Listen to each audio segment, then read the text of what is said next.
Welcome to the Atlanteans, a podcast about Warmachine and the Iron Kingdoms, created by the Hampton Roads Atlantean gaming community. And now to our hosts. Hey guys, this is Jay. Welcome to episode 13 of the Atlanteans. With me today, I have Alec and Joe. Hey guys, how you doing? Hello. Hey Jay, doing good, man. Good. Painting up a reef troll. Ooh, nice. My first non-bullcroak model, so pretty stoked about that. Yeah, and timely too, and we'll get to that in just a second. But also with us tonight is Richard. Hey Richard, how you doing? Hello, Jay. How are you? I'm doing fine. So Richard is one of our local community at the Hampton Roads Atlanteans, and he is a Brinebloods player, which, along with Joe, gives us two Brineblood players, which is very timely because tonight we're going to be talking about Brinebloods. We'll probably talk a little bit about the fluff, the little bit that we know, encourage people to go read a lot because there's a lot more than I thought there was as I tried to bone up for this episode.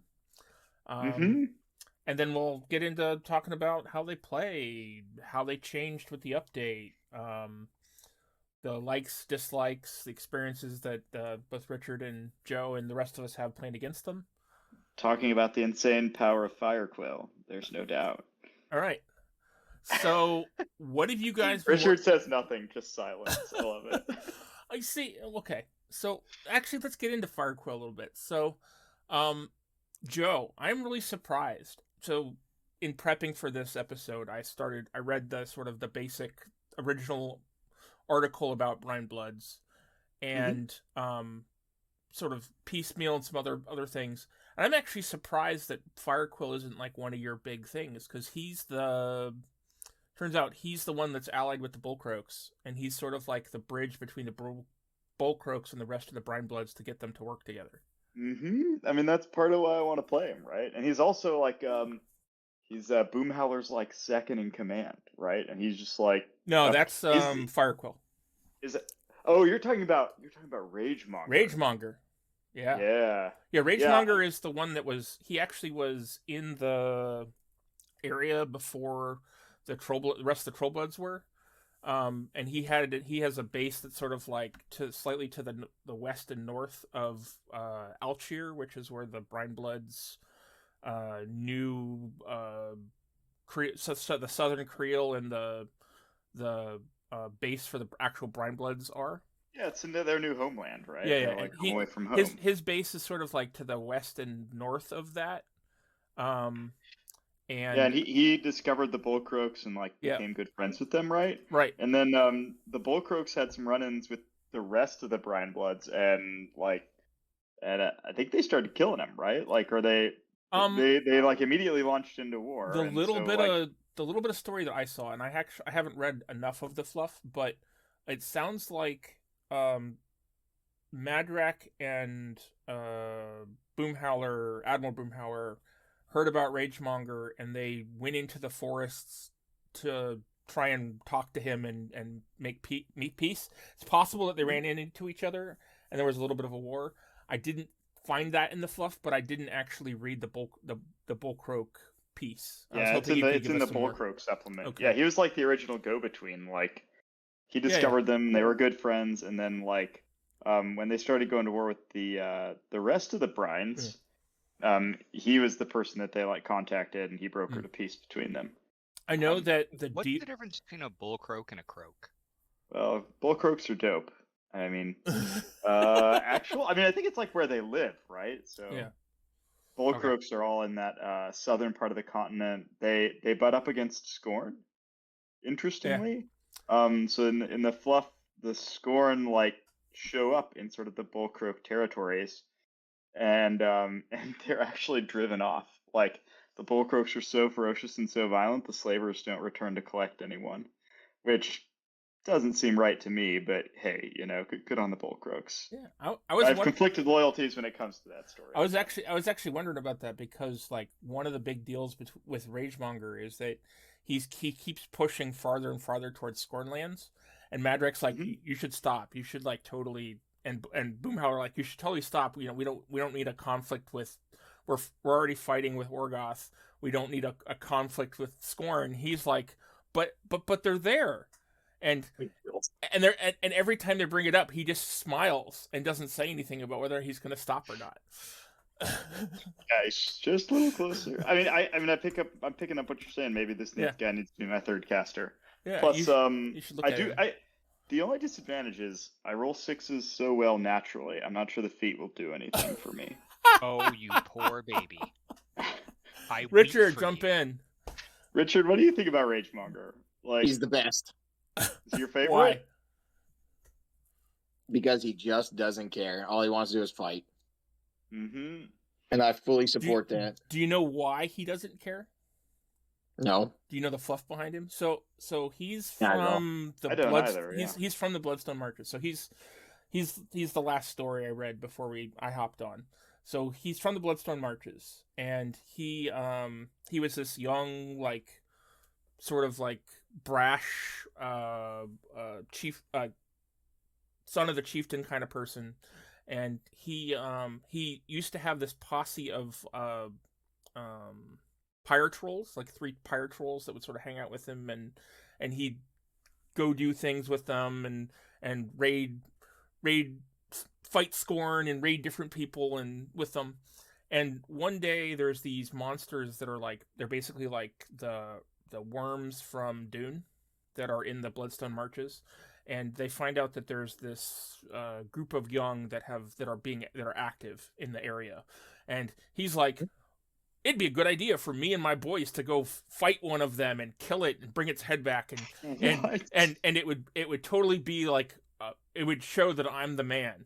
And so that sounds awesome. And so all the chieftain are like, you shouldn't do this. The big ones, the full adult ones are gigantic, and you'll just cause them to wake up and want revenge. And he's like, nah, it'd be fine. And so him and his 3 pirate trolls go find one of these young, and they lure it out, and they have a big fight, and Ragemonger kills him, and kills it, takes its head, and brings it back to the his people in the Bloodstone Marches. And he's like, yeah, check out what I did, I'm so awesome. And all of them are like, you fool, what did you do? And like his couple of like most loyal supporters and followers like, yeah, that's great, awesome. And he gets drunk and falls asleep. So in the early morning of like the next night, he's woken up by this like scream, and a large one of these worms has followed him back as the elders had said it would, and is destroying his town. And so he's like, oh crap, I gotta do something. I'm the man, I will go kill it. And he charges at it and falls into the hole it came out of to get to the thing, knocks his head, and is out cold. He wakes up. I'd be real worried about him, except we know he must live. Yeah, right. Yeah. Like... He wakes up, crawls out of the hole, and his entire clan is destroyed.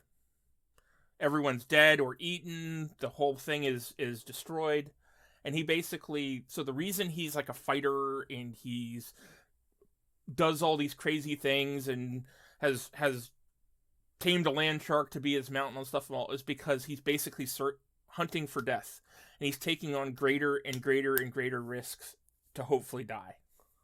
Wow. And he's made a name for himself. He's made a name for himself, and he's done all these crazy things because he hasn't died yet. Sounds like my Warmachine gameplay. Yeah, man, that sounds like you to a T. That's literally me in every game I play. That's awesome. I picked the perfect guy. Super tragic, though. Yeah. Yeah. But I mean, like, that's the epitome of, like, play stupid games, win stupid prizes. Yeah, it totally is, yeah. All right, so what's so great about him, Richard? Other than his fluff. Like gameplay wise? Yeah. Unlike a lot of different casters, his feat specifically is a very situational.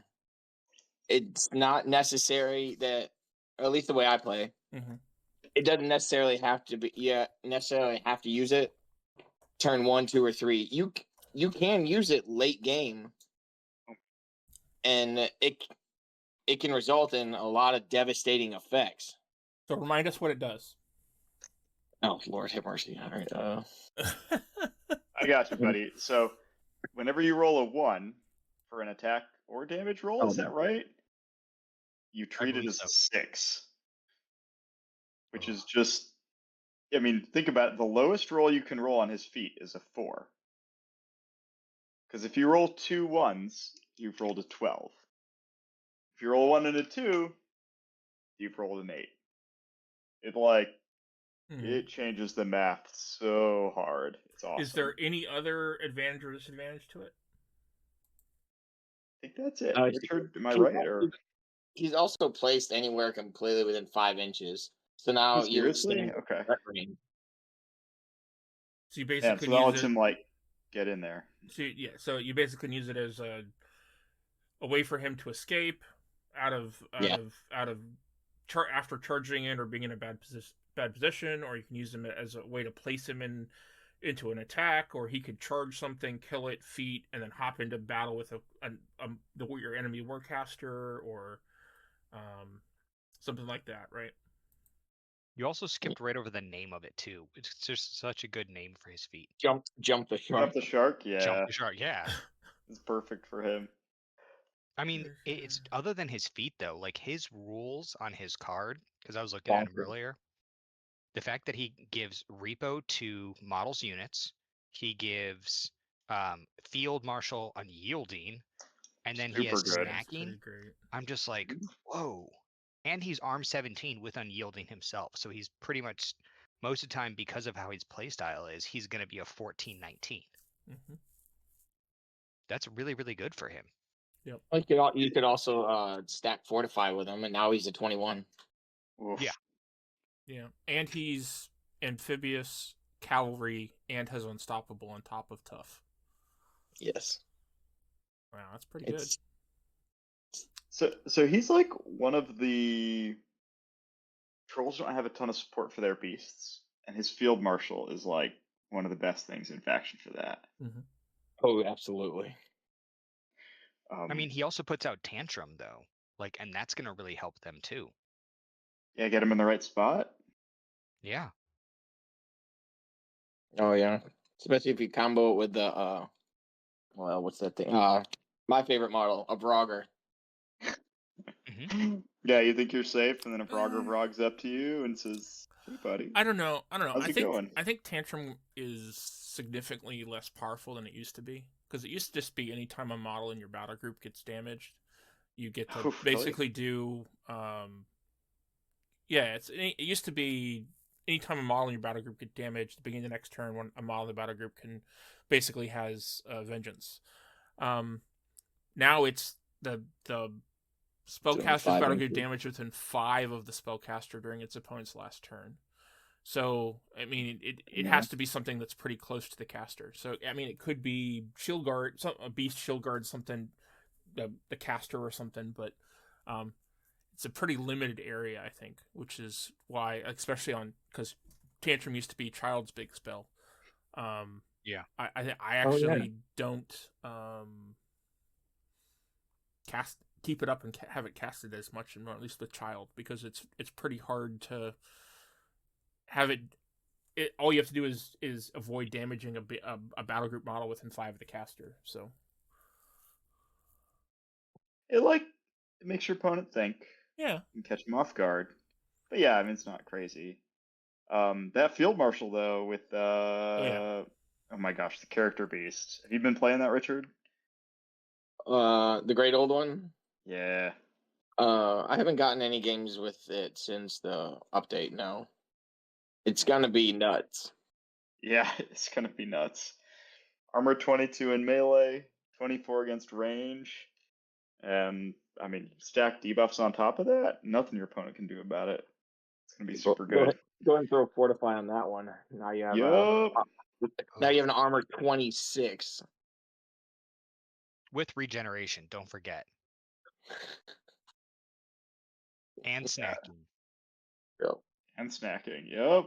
And just and it can't be moved, right? So your opponent can't get cute. Yeah, it's an immovable object. Yeah. The old it's like the modern Tiberian, right? I don't know. I think it's sweet. And Jay knows how much I love my high armored beasts. Yeah. Good times, fun times. It's silly. Trollbloods are the new Signar when it comes to armor stacking. Not Trollbloods, Brinebloods. Brinebloods, yeah. So, Richard, do you play... So, Trollbloods' only movement buff for beasts is Perdition. Do you play Perdition with this guy? Ever since they took away Arcane Forces, not really. Because it really weakens it. And it's not like Brinebloods has any like arc nodes. Nope. Outside of using like Shadow Tongue, of course. Yeah, I mean he's like the other candidate for it, I think, right? I feel like if you do Perdition on this guy, you get the feat, right? So you can feat, you place yourself forward within 5. Lets you Perdition something. You get the dice are in your favor. Oh yeah. And then you like really get into it and then charge. Yeah, absolutely. No, I didn't think about that. See, I was gonna say you feat and then you run away. Like you feat Perdition and run away, but no, that's the aggression in your playstyle coming out. I love it. Because you could feat, because Perdition lets you pick a model in your battle group, caster included, and it moves 3 to 5 inches towards the closest enemy model. Mm-hmm. And now Ragemonger's even further. Yeah, now he's 10 inches up and he still hasn't moved, right? Oh yeah, now you can feat. I mean, now you can charge. Mm-hmm. And he's got a drag, right? It's a real short one. Is it real short? Okay. Yeah, it's one of those things hard to tell if it's good without playing it. But he also does have critical weaken, so all you have to do is hit him. Oh yeah, the skewer thing. Yeah, you crit, and then now they have -2 defense. And you're already on your feet turn, so you're doing a bunch of damage. Time it right with Vorogger. If you time it right with a Vorogger, now they have 2 less defense. Yeah, and so you're like what, like an 11, and the lowest dice you can roll is 4. Mm-hmm. Feels like it gets the job done. Yeah, absolutely. Yeah. So Brinebloods on a whole, what's the core things you need to understand? Because like just from talking to that conversation, there was talking about stacking of armor and stacking of debuffs, and what is stacking effects the core sort of concept behind Brinebloods? I think so, at least for the infantry. Oh, absolutely. If you look at the base stat lines, that's like, it's not going to tell you that much about what they do on the table. Mm-hmm. So, I don't know. Tell us about your the Thug Walkers and like what you do with them, Richard. My babies. Well, now they're actually even better in my opinion because of what is that? Storm, because the cost of Storm Rager went down. Yeah, it's no longer 3. Tell us what the combo is. Makes Boomhowler so much better. Yeah. Because now you have an extra Fury to camp. But the good old Fugwalker. Yeah, tell us about the Fugwalker combo. Tell us how you make Jay sad. How do you crank him up? Mm-hmm. Okay, so it's a base mat 7 with a power 14. You throw on a Storm Rager, which does, and that gives them +2 to their melee damage rolls and a +2 armor. Mm-hmm. Okay, so your Fugwalker is at 13-19 now with a power 16. Okay. Yep. Now you add in the Fury Strength from your racked spells. Now he's an 18. Which does I'm guessing it adds +2 to damage. Another +2 to melee damage. From warrior models, from anything. Gives warrior model / unit. Okay. And it can be cast multiple times. So the caster could throw it on 1 unit or a Fogwalker, and then Madame Moriarty, which is who I usually use, use it. So it's a round spell or a turn spell. It's not an upkeep. Turn spell. Turn spell. Okay. And now you add the final topping with the Booty Boss. His little Stir the Blood, which does where you target a friendly faction warrior model / unit. Model is in range. Each affected model gains +2 to its next melee attack damage rolls, or next damage roll. Now, your Fogwalker is a POW 20. Yeah, it's super dirty. So for his first charge attack, he is going to be a Mat 7 POW 20. And you'd follow up with an 18, right? Absolutely. And it's off a 4-point solo. It's incredible. It's just what I usually do, the turn I know he's going in, if the goal is to literally just hit something as hard as I possibly can, knowing that he's probably gonna die the very next turn, he's got these 3 little Toad Licker abilities that he can use. He can give himself +2 armor, and if something attacks him, and if it doesn't kill him or remove him, they're corroded. The other one, which I love this one, gives him Berserk in Last Word. Last Word is when he dies, he gets to advance up to 3 inches and make 1 melee attack. Yep. And it's still during that turn, so he's still a POW 18. And okay, so turn around. So if he dies, does he die? He would die in your opponent's next turn. It'd be a turn. It'd only be a POW 16 because of Storm Rager. Okay. So and then he still has Berserk though, right? Like yes.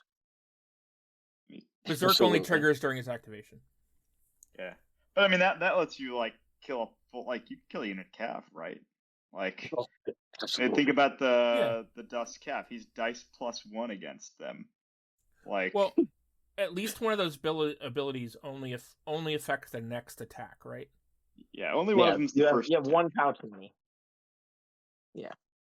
So let me ask a question here. So the Fogwalker, I fear the Fogwalker. I'm not a fan. I keep pushing Joe to try and get one and paint one because it's a frog. It has limitations as a model. Yeah. All right, but what's to stop you from doing this combo minus the Storm Rager on something like Spirit Shamans that are blessed, magical, continuous fire, and POW 14 base? Nothing. For me, with 2 and 3. Good. I mean, they're Mat 6, so they're still only going to be Mat 6, but they'll be a POW 18. I mean, that's pretty good. And then but when they die, they just die. Versus with the Fogwalker's ability in the Last Word, he at least gets 1 more hit off. Yeah. I mean, you're not wrong. The Spirit Shamans are great. I've had him kill Big Pig. Yeah. With a little bit of help, but they're blessed POW 18s. Does 30 points on average to a Big Pig. That unit has done some serious work against me, and that's why I'm always shooting them first and making Richard rage. Yeah, I hate losing them. Yeah, I think the Fugue Walker's easier to deliver, so that's and you can have better. And you can have a lot of them. If you could black spot a unit first, and then send in a unit of those guys with POW 18, that I think you could do some real work. You combo with a Vorogger nearby as well. Yeah, -4 defense, and then POW 18s that when you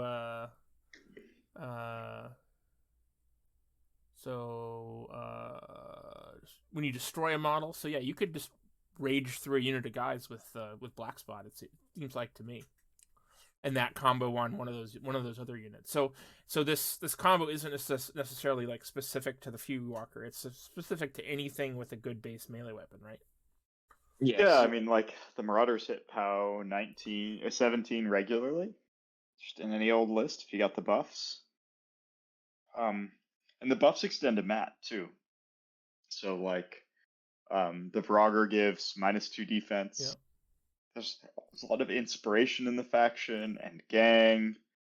There's Mark Target from the Little Blimps if you want another +2. Halfthor gives a +1 out in his aura.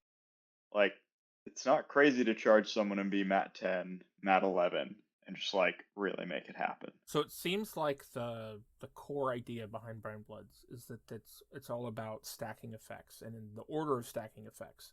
Is that what brings difficulty, or is it in list building and playing? It sounds like, I mean, to me, it sounds like that Brineblood should be dominating the format in some ways. Where's the weakness?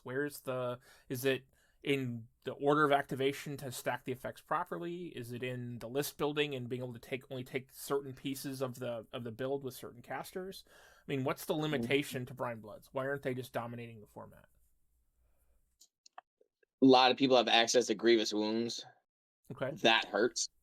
So just a normal Trolls faction, if someone's bringing Grievous Wounds, anti-tough, prevent from healing, you'll know a lot of beasts, they have snacking.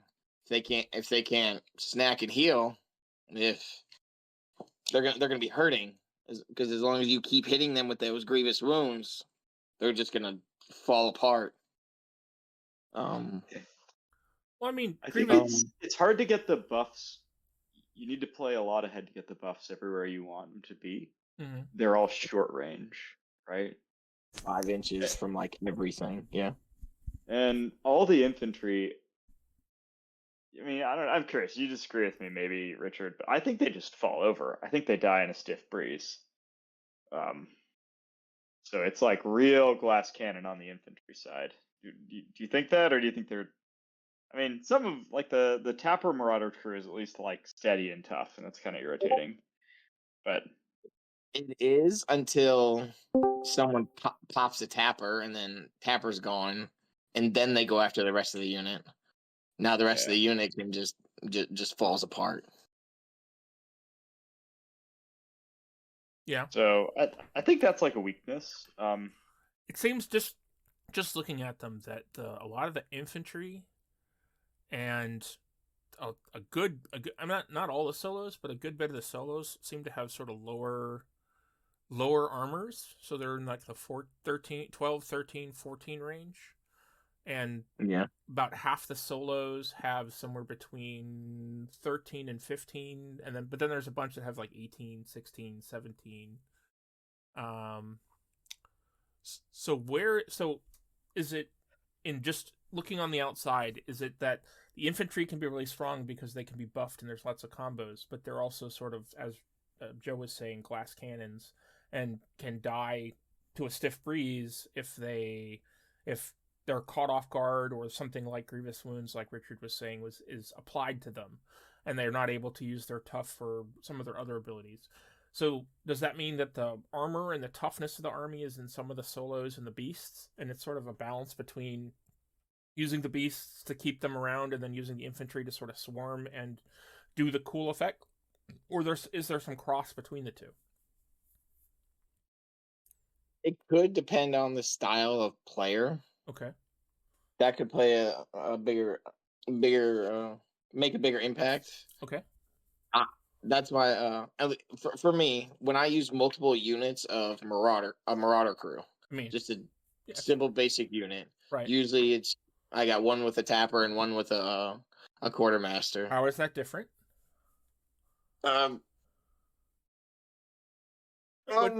what's a tapper do? What does a quartermaster do? Oh, okay. Oh, sorry. Yeah. So the tapper's like the defensive dude. He gives them steadies, so they have tough, no knockdown. Okay. And he has a mini feat that gives them reposition, which is a great ability. It lets them spread out, be harder to kill. Mm-hmm. And he gives them stumbling drunk. I can't remember if it's all the time or if that's part of the mini feat. So he has inspiration. Each time they're hit. So it's all the time. From playing into them, I know that the stumbling drunk is all the time. Okay. They just, as long as he's there, all the models in the unit have stumbling drunk. Yeah, it's Nice. Granted stumbling drunk, granted inspiration, and then last call is the mini feat that gives them repo 3. And then the quartermaster, of course, he has the gang. He has the 2 mini feats. Which such an amazing model. Yeah, however, so what do the mini feats do? So when we're approaching talking about this, Richard, think about it as if you're talking about Brinebloods to someone who's never played them before. Okay. So he has 2 little mini feats. Okay. One is called Extended Fire. Mm-hmm. This model can use Extended Fire once per game at any time during its activation. This activation, the ranged weapons of models in this unit gain Snipe. Which is plus attack 3 range. An attack with the weapon with Snipe gains plus 3 range. His other one is called Powder Stores. This model can use Powder Stores once per game at any time during its unit's activation. This activation, other models, and this was the big change that not a lot of people liked. Yay! I love it. Other models in this unit gain plus 2 to their range attack and damage rolls. Yeah. So it basically he can buff his unit up either to increase its range, increase its power, or both for 1 turn. Unfortunately, and often it's the same turn, right? Yes. More times than not, yes. So it's like really good as range monger, right? Going back, like all of a sudden these guys are shooting at POW 14. They are they're turning 6s into 1s. And like I think you're shooting down heavies at that point. Like the damage output is like real. And it's from this like random ranged infantry unit that's got like good long range, so it's like real high output, you know. And if you're lucky, you can get a charge off of them too, and they're great in melee. They're just as good as the melee version of them in melee. Yeah, because all you gotta do is just crank their melee damage up, and then send them in, do their charge thing, do their little mini feat as well, and they all have dual attack. So now they're shooting the same guy that they charged if they didn't kill it, and that's just one model. Yep, I've had a unit of them kill a Hydra. Like, I mean, no defensive buffs, but still, like, it's a 10-point unit getting after a Colossal, just like making stuff happen. It's really good. Let's see. So Jay, you want to talk about like the faction broadly, right? Yeah. I think one thing. So I think a thing that would surprise returning troll players is that like the infantry aren't tanky, right? Like the old troll infantry were. Like if you want to build a meat mountain, you can't do it with these trolls. Like that's a different Mark IV faction. Like Dusk does it better than Trollbloods does. Let me and by meat mountain I mean like I'm talking about like the medium based, like, you know, I used to play a lot of Trollkin Wardens and Trollkin Champions and that kind of stuff. Like that's not part of Brinebloods. They don't do that. Let me counter that, because the Marauder crew is your sort of like your bread and butter with at least a lot of Brinebloods army. So, I know you've been playing Frogs, which uses a lot of the different units, but the Marauder crew is sort of your bread and butter. And for most people, most players of Brinebloods, you're going to be seeing 3 or 4 units of them in a given army, right? Yeah, I agree with that. So Marauder crew, the thing that makes them amazing, and it's the thing that like JD, one of our locals, is wanting to get into Brinebloods for, is that they're the only unit in the new Prime armies that's a 5-man unit that has multi-mode models. Yeah, So, is it actually good? Yeah, I mean, I would love to have a 5-man unit that had 5 wounds a guy, even if they were armed 12, like defense 12, armed 13, because it's effectively their defense 12, arm 18, right? Until Definitely not that. Until they've taken some damage. Much better than what this is. I mean, right? It's the same thing as a guy that has 1 wound in his arm 18, right? Until he's taken some damage. No, yeah, I mean, but that's a huge difference, right? Well, like, is it? Because no, it really is. So hear me out. Let me talk. So you shoot one of these guys with 2 POW 10s. The first POW 10, it's dice -3. Mm-hmm. If they roll a 7, they don't tough check. If they roll an 8, you get a tough check. Right. But they're going to put some damage on you. And the second POW 10 almost certainly forces that tough check. If you shoot an arm 18 model with 2 POW 10s, like, they need to roll a 9, and they get 2 chances, but they've got a hard roll a 9. They can't like chip away at it. I mean, that's valuable. That's a valid argument. It's like definitely worse. Yeah. I don't know. It's a valid argument, but at the same time, you have to shoot him with 2 POW 10s. You're not going to kill him with. I mean, you have a shot at killing him with 1 if you can roll an 8. But if there's anything that you have that can buff their armor, like Fortify or anything that adds to that, I mean, you still are putting multiple shots into a single guy to kill him, especially if he toughs. Yeah, I mean, it's a far cry though from like the old models where you had armor 19 8 wound models. Right. Like it's way different. It's like maybe a little bit better than 12-15 infantry model. I'm not sure it's better than being 12-16. Like, right. But I'll take those. Name another prime Mark IV army that has a unit of more than 3 guys that has multiple wounds. I dare you to do it because there isn't any. Yeah, I mean it's just not that important of a thing. Oh, right? I disagree 100%. I think Jay, the thing you should ask prime is Mark there IV. And Bastions are 3-man units now. Oh, I thought they were 5. The real question is like, is there a 5-man unit that's more survivable? Right? I don't think that's there is. Like a real question. I don't think there is. You don't think there is? Especially not with the ability to add Stumbling Drunk and stuff with the Tapper for 1 point. Or being able to take a Bosun, which is the third choice we didn't talk about, and add Cleave,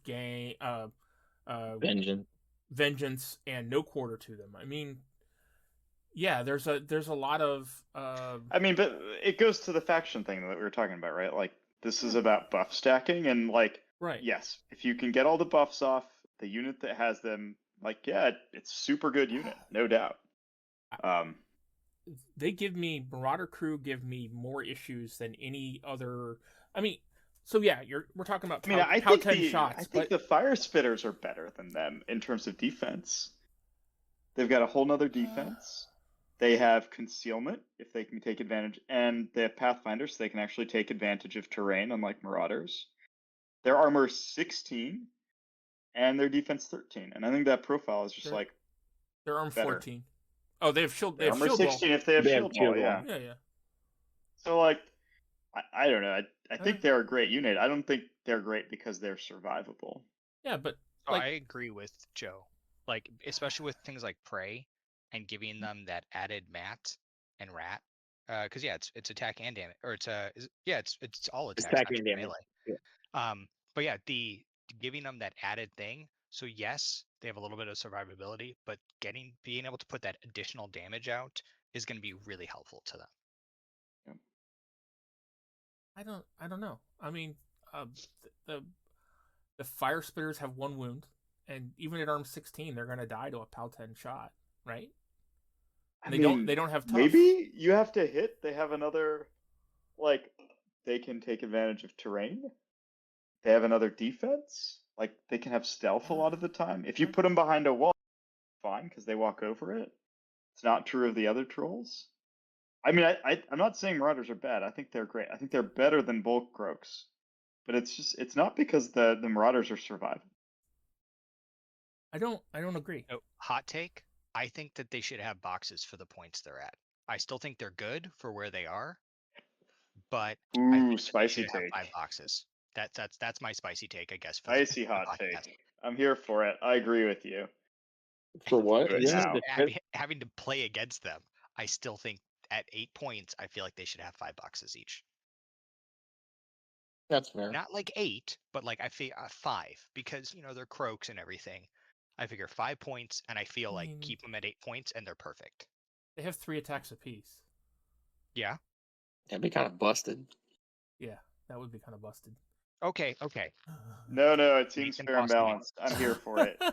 Yeah, that sounds fine. I like it. Maybe if they were like 10 points, sure. That's what I was thinking. I feel like that would make sense. Having all of that, 10 points, that's fair. Okay, so other things that I think are like unique about trolls. Okay. I'm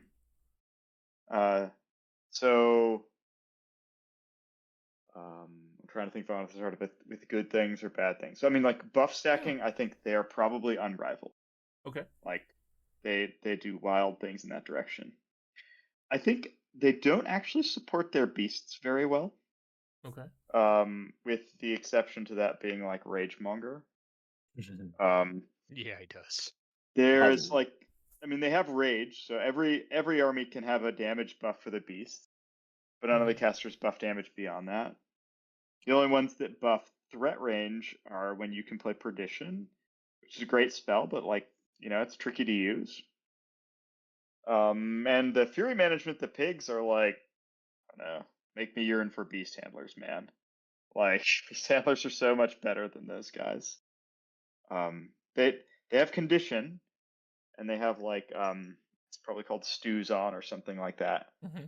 So if your beast can actually eat the pig to remove all of its fury in the maintenance phase, or a model that's nearby, but that's like it. They don't provide any additional buffs for your beast beyond those two things. I think one of the sweet things about trolls is like all the damage buffs are in the models, and Fury's strength, so you don't have to you're not taking 2 or 3 damage buffs off the rack. You're mostly taking survivability, bro. Richard, I'm gonna explain Rough Seas, and then you can tell everyone why it's dope. The faction has an ability called Rough Seas. One of the rack spells is Rough Seas, and it's a 3-cost spell. It's so busted. Enemy models targeting you with ranged attacks gain an additional die, and they drop the highest dice. And it's a really good buff. Do you want to elaborate, Richard? Do you take it a lot? I'm curious. Yeah. He does. It varies to me based off of what faction I am playing against. Okay. Yeah. In the caster, because you reveal your armies to each other. The only thing you don't do yet is your rack spells. So how I look at it, once everyone decides on their armies, and you can see, and if you're familiar with your opponent's army, if they're going to be, if they're predominantly shooty heavy, like a lot of what Winter Core does. Mm-hmm. Yeah. Versus something like New Cricks, where a lot of their stuff likes to get in your face. That type of game, there's no point in having Rough Seas. You're not going to get much thrown at, very many shots at you, so it'd be a waste of a spell. You could use Fortune and get a lot better mileage, which will let you reroll missed attack rolls. So it's mostly based off of what you're playing against. Makes sense. Yeah. And what caster? Usually when I take Boom Howler, my baby, I bring Rough Seas, because you crank up you throw out her feet, which gives all friendly faction models, including Madame Moriarty, a +2 defense and rapid healing. Nice. And then, so a lot of stuff, now your stuff is Def 14, Def 15, Def 16. And it's a lot harder to hit that stuff on just 2 dice. Now you're pretty much forcing your opponent to commit more resources than what they normally would just to hit you. Does that feat affect units? I mean, sorry, I know it affects units. Does it affect beasts? Sorry. It's a crazy dumb thing to say. Friendly faction models, it does. Yeah. I mean, are you talking about her feet or? Yeah, it's kind of a sweet survivability thing for your beasts too, right? Yeah. Plus 2 defense and rapid healing. Yep. And the rapid healing's kind of like +2 armor. Better in some cases. Like it's heal D3 if not killed after an attack. Yeah. It's the same thing that who's the Trollblood caster that used to have it as his it's the same thing that Tharn had. Doomy. Yeah, it was the same thing that Doomy had as part of his feat. Doomy 3 or whatever. And it's the thing that Tharn has. I mean, so Boomhowler, she's like, I think she's like the most defensive caster in the faction. She's like got the best ability to deliver your army. Absolutely. And with her little battle plans that she can use and just handing out precision strike. Oh man, that ability should not be in the game. And let all models just move through each other. Man. I hate that because it like means you don't even have to plan, right? Like things just happen. I mean, you still have to plan your landing zones. You're right, but it eases up so much of the like movement placement in the game, in my mind. Mm-hmm.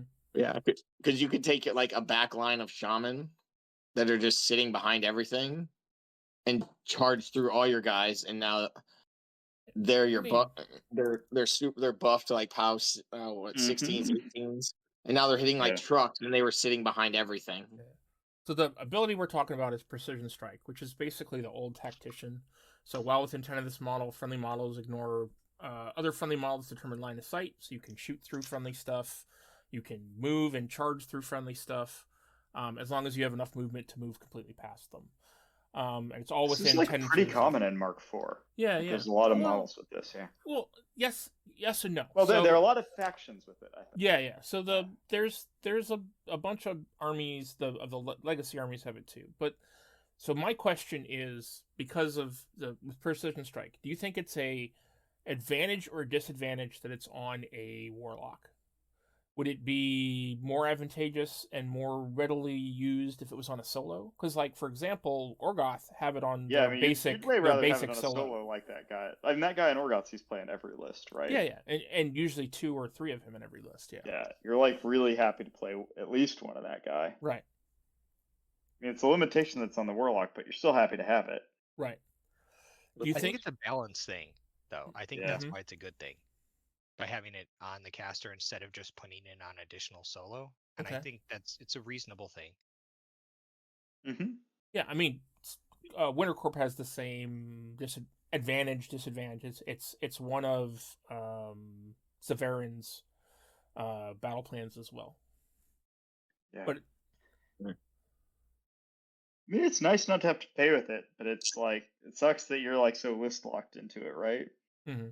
Especially like trolls have all these medium bases. Like, you got to practice moving those in the other lists. It can get hard. It can get challenging, but it's a lot of it just comes with practice. Mm-hmm. With using a lot bigger model. Like I have a lot of times when I charge my Marauder crew, right? And it's like hard to find a landing zone for everybody. And if I was more practiced, that wouldn't be an issue. But I'm not, and so it's like definitely some growing pains for me. Mm-hmm. So how many games have you each gotten with Boomhowler? I know that for Richard, this is one of your go-tos. But what about you, Joe? Is this one of your go-tos? Because I thought you really liked. I have only played Bagada Bomb. And I've only played that guy, and I've played 2 games of Fire Quill. So, I mean, Richard knows what he's talking about when it comes to this thing. It's definitely not my expertise. I'm all theory here. Gotcha. Yeah. She is a challenge, though. Like, when I first started playing with her, because I love aggressive casters, that is not Boomhowler in any way of the word. Oh, yeah, for sure. If you have the opportunity and the chance and everything just presents itself, then yes, you can, just like I do with a Fogwalker, I can do it with her and just full send her in. And her melee weapon has grievous wounds. So whatever you hit, you don't kill it, it's gonna hurt. Well, and you can stack the Vorogger Animus on her, right? For an extra +2 POW. You can go even crazier. Fist. Yep, Flaming Fists. That would put out, what, a POW 22 for one attack? POW 20 for the rest? Good. Grievous Wounds, you kill a Colossal with that. Save your lucky penny. That sounds disgusting.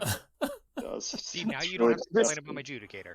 Because you just thinking about that. Yeah, huh? Gotcha. Just thinking about that sounds disgusting. That's why I bring a second one. Is Boomhowler something to do the next turn then as well? There you go. All right, so we've talked about Boomhowler. We've talked about Ragemonger. Why don't you talk about Bogadidabomb or whatever, however you want to say his name? Bop. Yeah, like... That's pretty accurate. Everybody got a different name for this guy. It's like my favorite part of playing him. So this is the Bullcroak caster. Yep. He's in the cadre. Yeah. I think the coolest thing about him is that he, one, like the other trolls, like the other Brinebloods, you can stack a bunch of buffs on him. Yep. And boost his POW up, to 17, 19 on the first attack. So he hits real hard. And he has double strike. So whenever you spend a focus, you get a fury, you get 2 extra attacks. So he can make, his 2 initials plus his 7 fury plus 1. So for a lucky penny, so potentially 18 attacks in a turn. How many did you make against me that first game we played? Like 14 or 16 or something like that? Yeah, usually it's 14 because you have a fire step. But it's like, it's a lot. He does massive damage if he can get there. He has 2 side steps, and he also has an ability called Fire Step, which lets him do a 2-inch place. And don't forget fuel for the fire, or fuel for the Fane that you guys stole from Menoth. My God. Okay, we'll talk about that in a second. I got thoughts about it. But I mean, he's sweet because, he is a guy that he can end a game and kill a Warcaster. He can kill a heavy, and if you have the sprint animus in factions, kill a heavy and sprint away. He can kill a bunch of infantry. In my game against Kane on Sunday, I think I killed 10 or 11 Cephalics in one turn. Like 2 units plus a unit of overlords.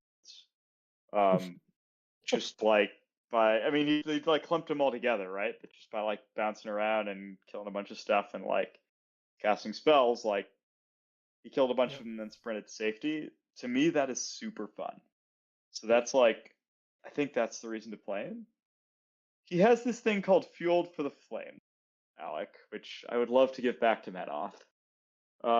It's his field marshal. It says he and all models have an ability that whenever a model within 5 inches of them take a fire damage roll, unless they have immunity fire, they take 2 additional damage. So it buffs fire attack fire typed damage rolls. This ability is the worst. What? Because no, it's the worst. That's a spicy take. So you're gonna understand why as soon as I describe it, Alec. So we don't have all these fire typed shooting guns like Menoth do. I think the guns that have fire type damage are the flame spitters and I think half Gore's flare gun does fire type damage, and the blimps do fire type damage. None of the melee weapons do. It's all ranged attacks. The Vorogger can. Well, there are no melee weapons. The Vorogger... There are no melee weapons. So there are no melee weapons that can have fire type as a type. That's a basic rule of Warmachine. Yeah, it's like a design choice, right? Yeah. Dude, the Vorogger doesn't have fire type weapon. It has a continuous fire tongue. And it has and if you use the Animus, it gets critical fire on its fists, but it doesn't do fire type damage. So it doesn't buff the Vorogger. The Animus gives continuous fire on its melee weapons. No, it doesn't. It does. I'm looking at it right now. Spellcaster gains +2 to melee damage rolls, resistance fire, and its melee weapons gain continuous effect fire. Yeah, which is different than doing fire type. Yeah, it doesn't do fire type damage, but it gives continuous fire. So basically, what he's saying, Alec, is that he can give out melee. He can light stuff on fire, but then he has to stay next to it within 5 inches for it to take a fire damage roll if it fails its fire test. He can't. Oh, Jay, it's actually worse than this. You want to know why it's worse than that? Sure. Because your army, it's not faction locked. It's any model. And so your beasts in your army are providing a damage boost to any opponent fire typed damage rolls. So stuff like the Blitz. Player, I'm okay with that. Yes, right? As a meta player, you're happy. So in the errata, they gave Bagada Bomb resistance fire. So at least he doesn't make himself die more easily now. But it's really fluffy. I think in terms of how good it is not very good. Oh, you know what? I thought a bunch of your things were corrosion and fire resistant. They're just corrosion resistant. No, they're just corrosion resistant. Yeah. And you can get fire resistance, like the shamans put fire resistance within 3 inches of them. The Vorogger Animus gives fire resistance. There's a spell on the rack that gives fire resistance. But I mean, you gotta work around this thing. It's not a benefit. Well, that's what I don't get is that there's a bunch of your things that give or that have fire attacks or fire criticals, but they don't have fire resistance. So I guess I'm looking at it from a Menoth player, and I'm like, yeah, everybody has fire resistance. Well, at least when we're playing Temple Flameguard.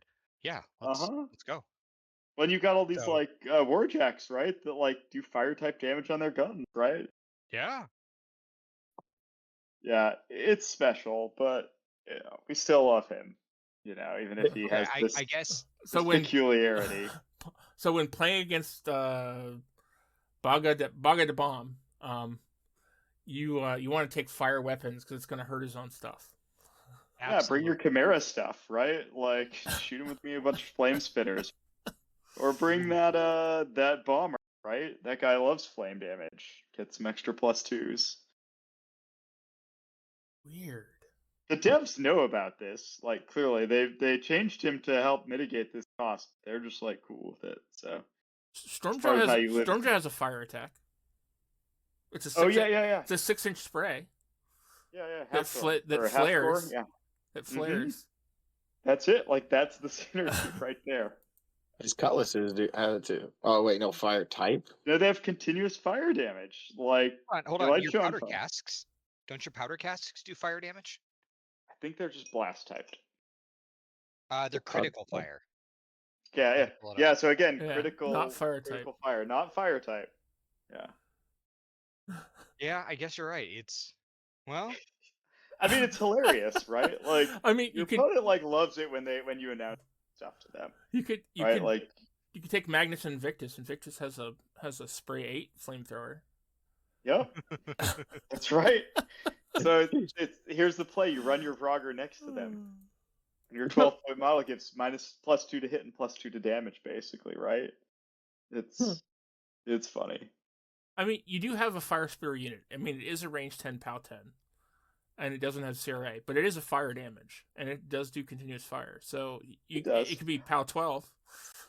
Yeah, I mean, his flame step is POW 13 or 12, and this makes it a 14 or 15. Yeah. So I mean, that's good. I mean, it's not totally negative.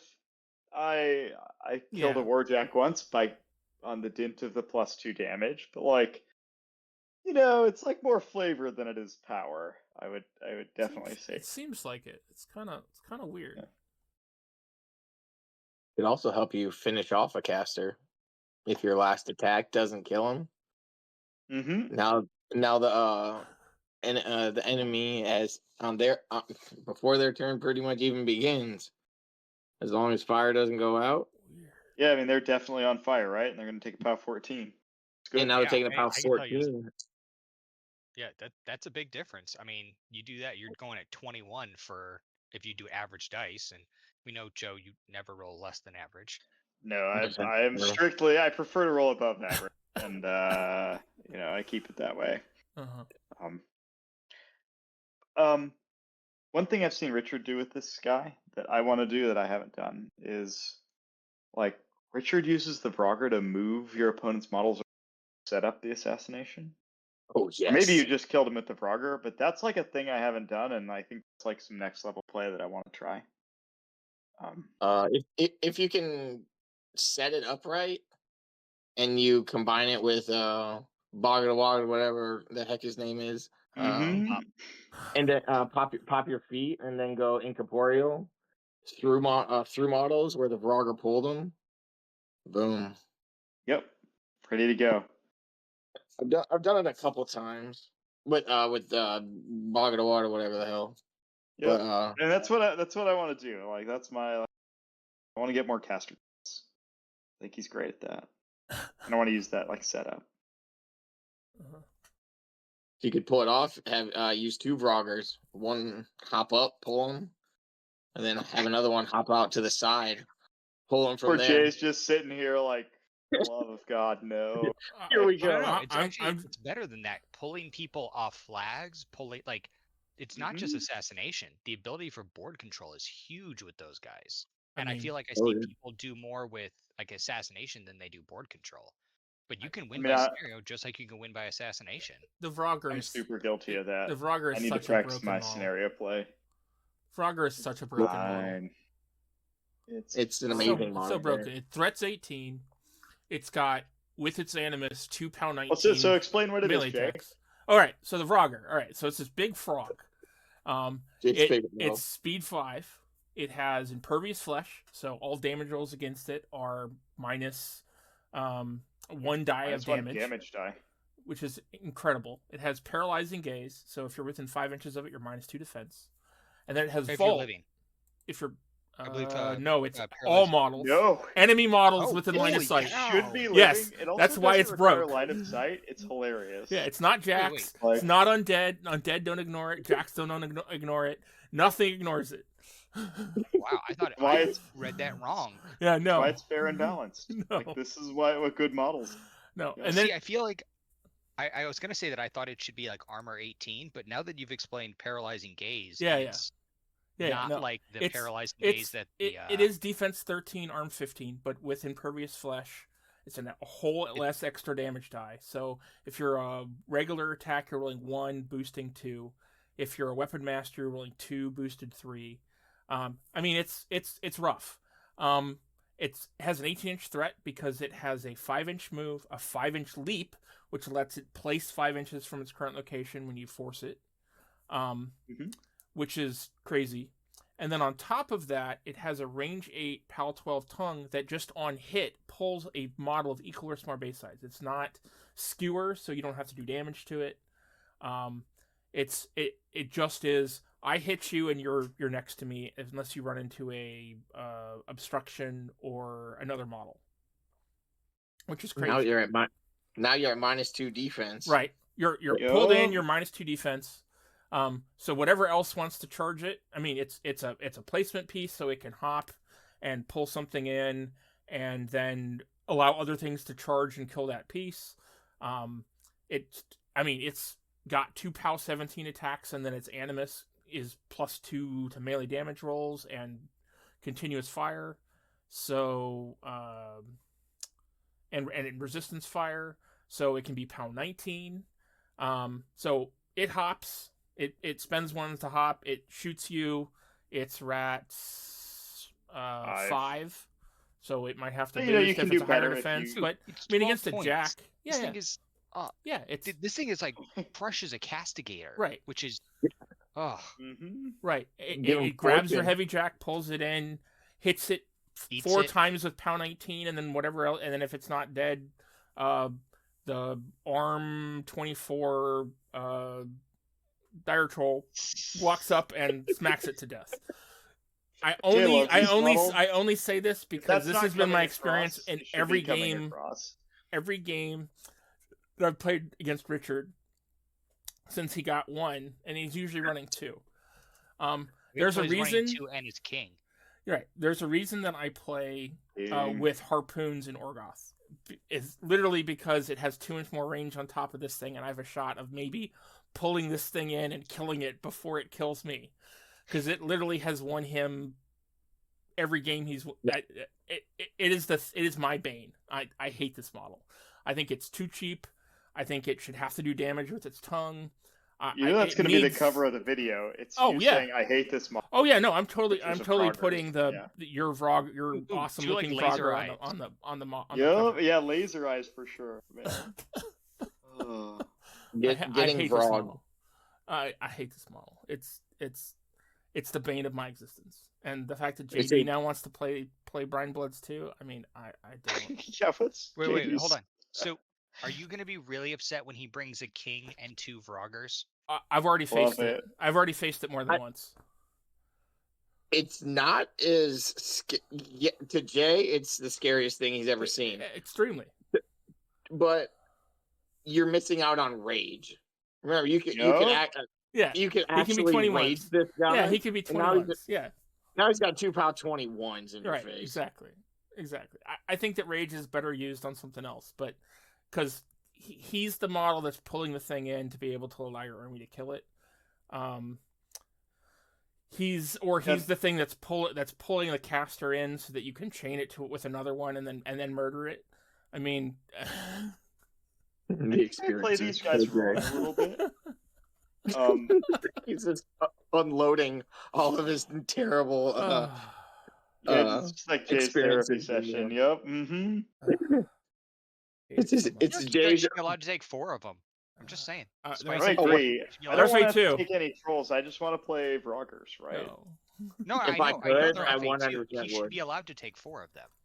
Gotta be. Yeah. No, you should not. Does that mean I can run 4? I can run 4 avalanches? Yes, sir. Vorogger on avalanche. I often play these guys wrong. Vorogger wins every time. With rage longer.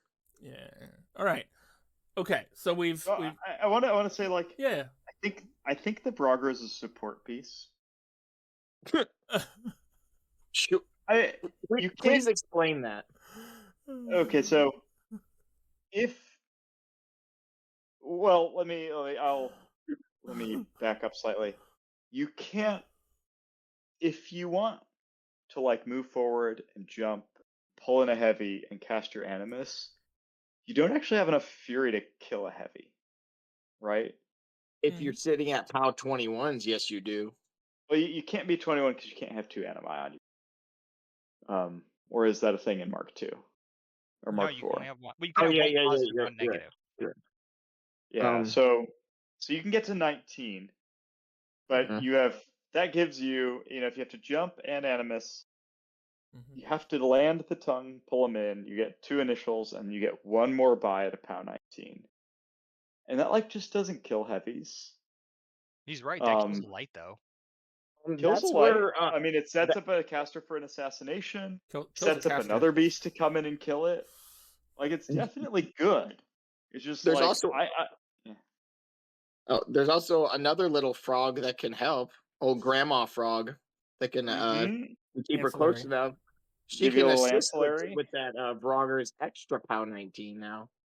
So I just want to get this right. So Joe, what you're telling me is they should be FA4 and you should be able to drop them down to 10 points. And Fury 4.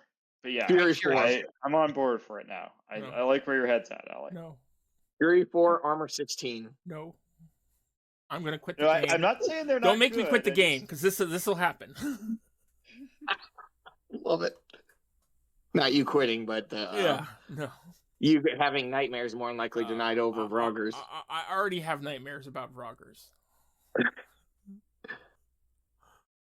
I'm actually surprised you don't actually see a lot more of these. But maybe it's because people know how to counter them. I feel like you see one pretty consistently. Yeah. And like, I mean, I feel like people definitely have played two in some way. The big dire trolls like got a couple of glow ups in the last patch. I feel like you're seeing people play the what's it called? The Deepborn more now. They might go back to Voroggers. I mean, I think before the update, Voroggers were a thing, right? Yeah. I like bringing one of each. One one reef troll, one dire, and then one Vorogger. So you like really good flexibility. And the Vorogger loves getting rage put on it, so it doesn't have to cast Flaming Fist. Yep. Yeah. But if you got the Bogata Wada or whatever, yeah, go with that. Bomb. Yeah. We'll just say the lead singer of Hanson for now. Hey. You don't know the lead singer of Hanson's name? Disgraceful. Well, for today, it's going to be War Chief. I love it.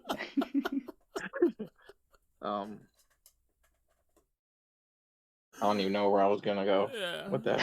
The lead singer of Hanson. You were going to look it up on Wikipedia. No, he said his name's War Chief because it's War Chief Boggadabom. Yeah, his first name's War Chief. Everyone knows that. War Chief. All right. So I feel like Alec is up to talk to us. Or not Alec. Well, I mean, it could be Alec. Somebody should talk about Shadow Tongue. I never played this guy. I played so many games against Shadow Tongue. Okay. You have the most experience. And that's my experience with Shadow Tongue so far. He's glued together. So I can tell you that he used to work for Krix. I read a little bit about his fluff. So he used to actually he used to be enslaved to Krix, and he escaped. Wow. Immediately sailed to where the Brinebloods are based in Azagnal or whatever the area of Zoo where the Southern Kriels are. Approached Boomhowler, was like, "Hey, I want to swear loyalty to you. Let me fight Krix for you." And then immediately sailed north and started wreaking havoc on them. Love it. And he's a necromancer, so his entire crew is undead, where all the other pirate crews are living. His entire crew are undead trolls. Whoa, that'd be fun. That'd be a fun way to paint an army. Yeah, it would be. It'd be pretty cool. That's fluff. That's not actual rule. That's the fluff. His whole crew are undead. I was like, I hoped that was an actual rule, but it's not. I would love it. No, it's not an actual rule. His whole crew, but in the fluff, his whole crew is undead. I'd love to have, like a character solo or a unit or something like that from his fleet eventually show up in the game. I think that'd be pretty cool. Yeah. He uses magic to like teleport around. There's a story in the Brineblood fluff where, right Boomy's after on the ropes, right? Oh yeah, it's right after Orgoth shows up and Boomhowler's fighting one of their black ships and she's like cornered, and out of nowhere he just like shows up out of like a rolling bank of fog, shoots the Orgoth ship, distracts it, motions for her to follow him into the fog. They sail into the fog and eventually she sails out of the fog and she's like several hundred miles away from where they were, and there's no sign of him at all. He doesn't say nothing, right? Right. Yeah. Like, he just shoots at them, saves her, motions her for to follow him. They sail into this fog. Her ship eventually sails out of the fog. She's hundreds of miles away from where she was, and there's no sign of him at all. He just dips. So that's pretty cool. That's and he supposedly does that a lot. He comes in and like when a Brineblood ship is in peril, his ship will just show up, save them, and then disappear. Which I think is pretty cool. It sort of gives you a little bit of like a feel like the Flying Dutchman and the ghost ships. Yeah, like he's on it. That's exactly what I was thinking. Yeah. So I read his fluff, Right. And I was actually surprised that we didn't. So don't get me wrong. I like the Fire Quill that we got, but I thought we were gonna get a version. I thought Shadow Tongue was gonna be the Davy Jones. Oh, he definitely deserves one. Well, no, that's what I was surprised with. Yeah, because Fire Quill's more like flying, or Shadow Tongue's more Flying Dutchman, right? So he should be that sculpt, right? Yes. It was one of like my thoughts when it first came out. Because I didn't read a huge amount of their fluff, but I happened to read theirs, and I was like, oh, I'm surprised. Don't get me wrong, I love the look of. I'm holding the piece right now, the mini crate. It looks great. But I think if we would have done a Shadow Tongue, I think it would have looked better. Yeah. Just my 2 cents. I guess I'm doing like spicy takes all night long.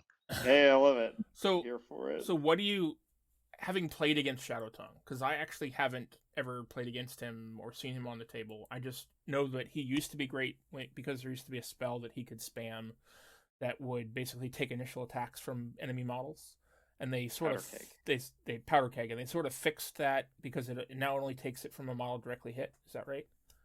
Yes, that's right. So what's scary about him? Why is he such a feared caster?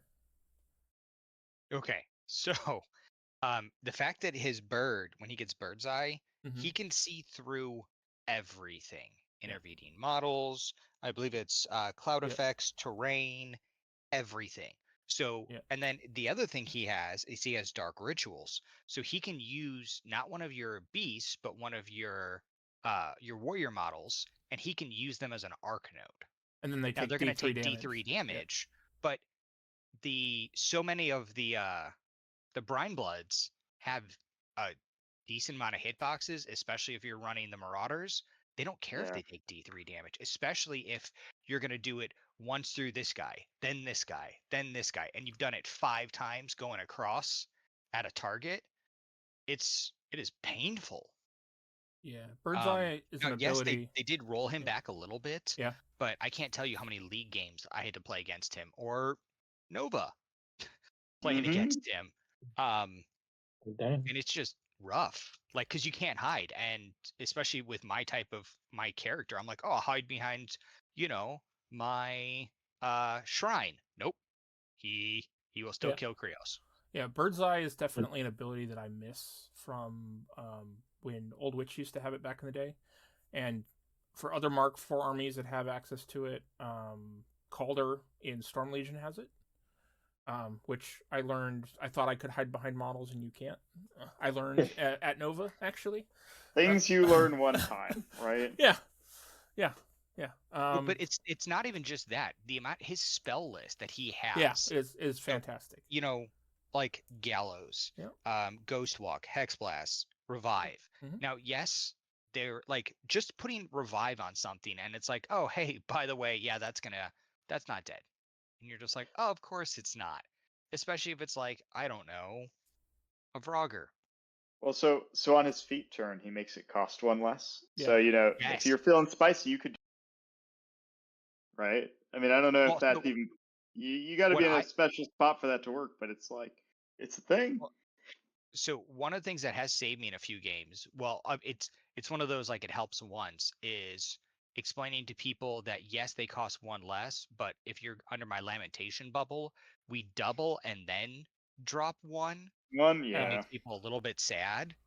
But should still be sad. Yeah. I mean, his feat is nuts.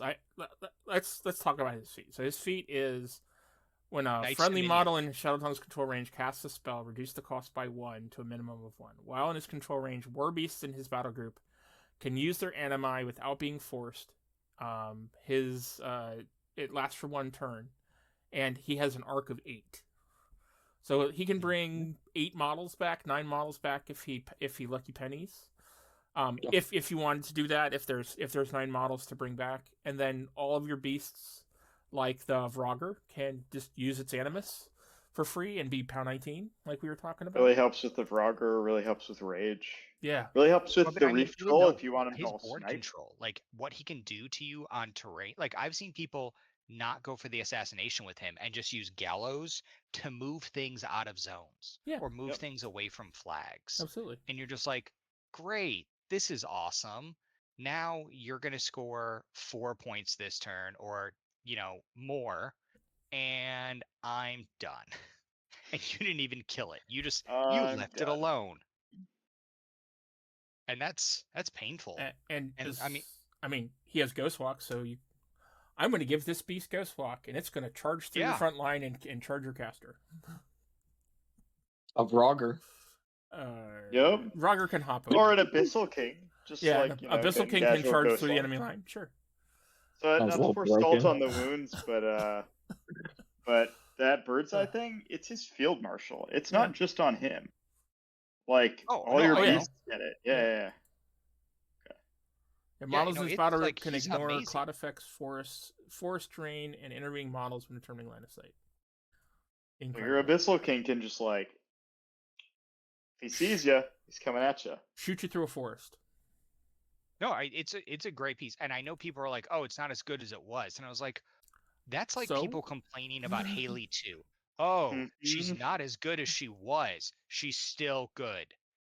Sorry, absolutely." That's a broken model. I've been killed with this guy. Who isn't that update? Isn't that an unlimited model? It is. Okay, first off, yes, but sorry, I have a lot of feelings about Haley, even. I do. You just never get over that, right? No. You hurt us, and we will never forget.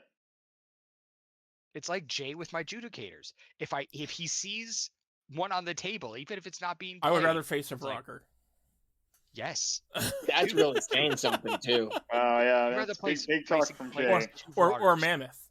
Ooh. Oh, Mammoth is fine. I'd rather fight a Mammoth. I'd rather fight a Mammoth than 2 Judicators.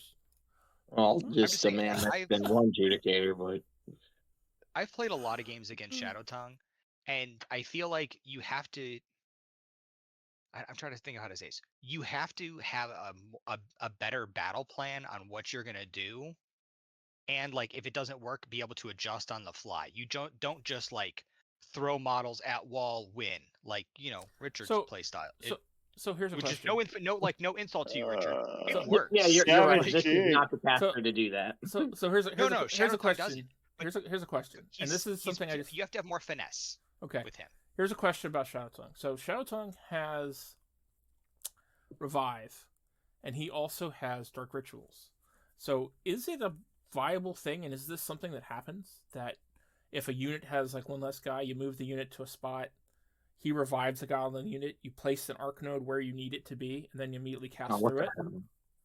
Yes. I mean, that sounds like a play. Yeah, I mean, as long as he's in the control area, control range. And then you kill it. He does it tough. He dies. You bring it back. You put it right back in its spot, and you cast a spell through it again.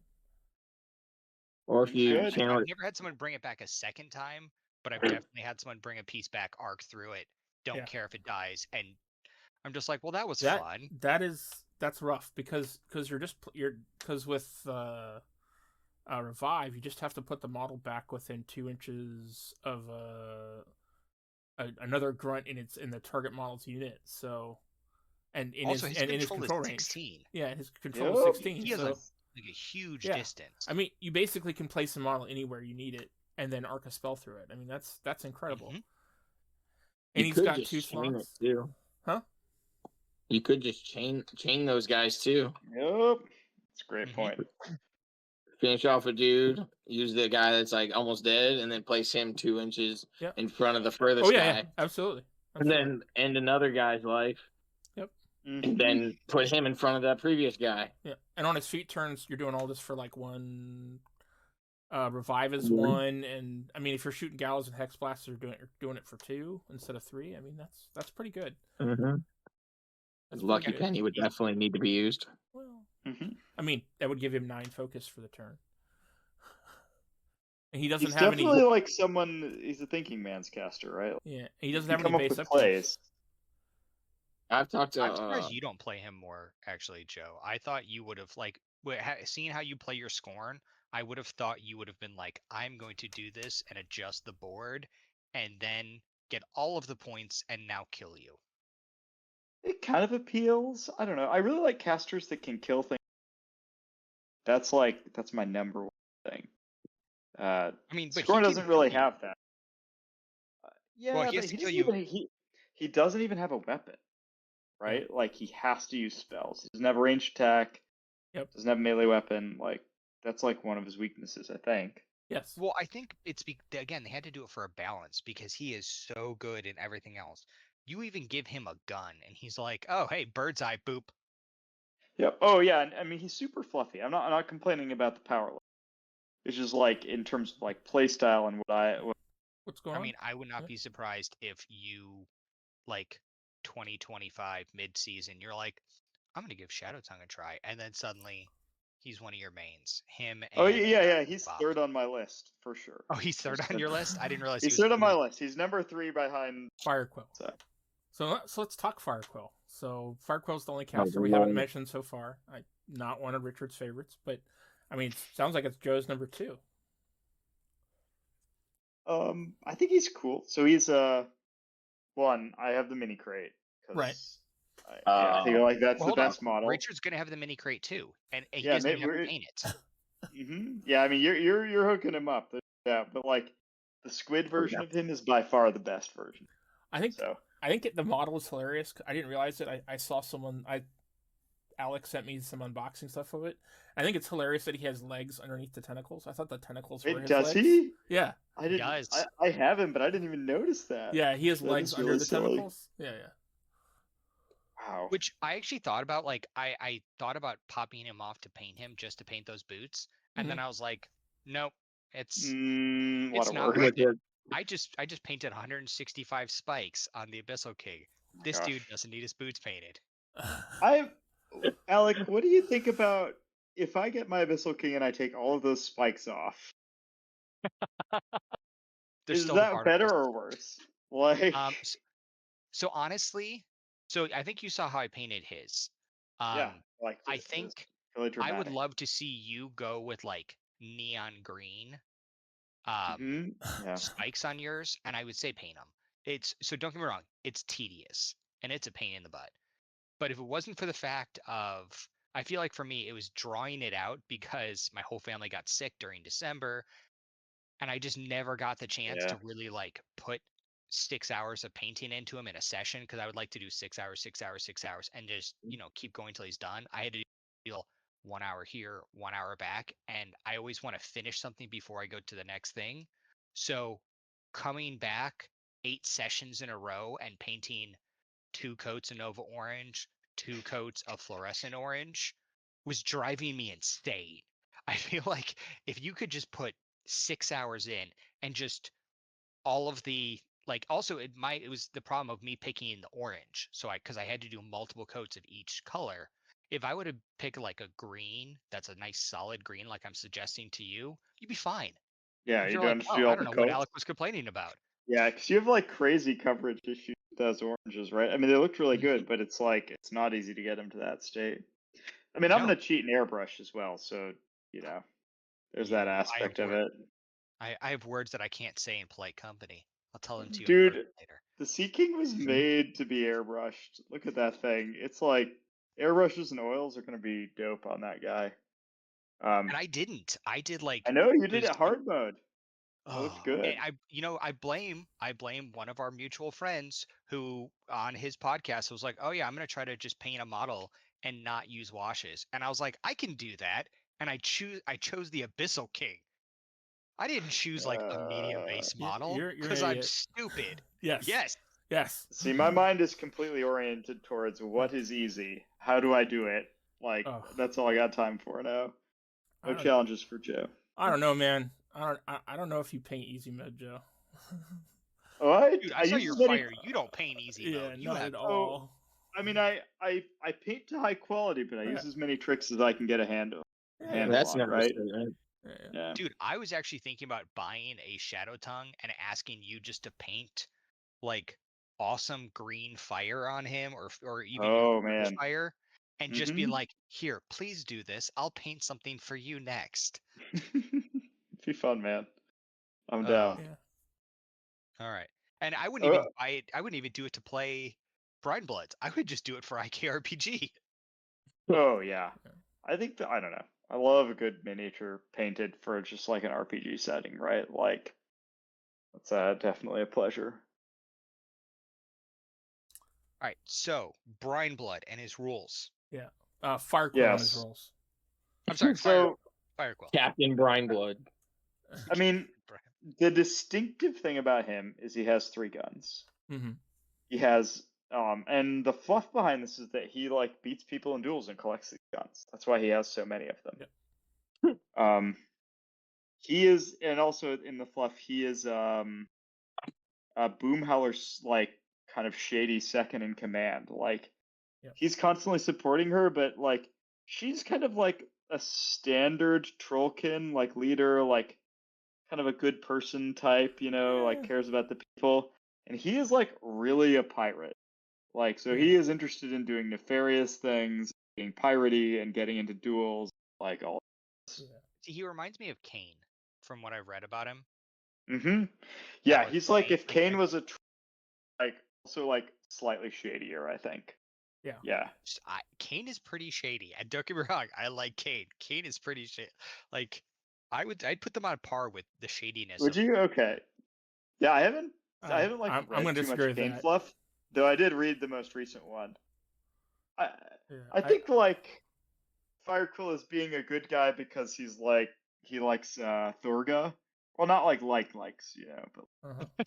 we're like, There we go. Yeah, I know. Yeah. Well, hey, it's a good part in every podcast when you go back to 6th grade. He also really likes Shadow Tongue, to Shadow Tongue's chagrin.